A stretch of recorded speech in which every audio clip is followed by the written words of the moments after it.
Ako si Jesus Landagan, tunay na yung pangalan. Tawag nila sa akin, Coach Jess. And then, 58 years old na ako. At taga Mandaluyong City. Yung foundation nila sa education nila ay mahina.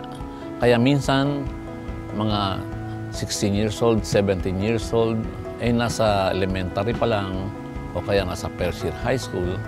Kung kaya't, nung maano sila ng football, nagpursige silang mag-aral.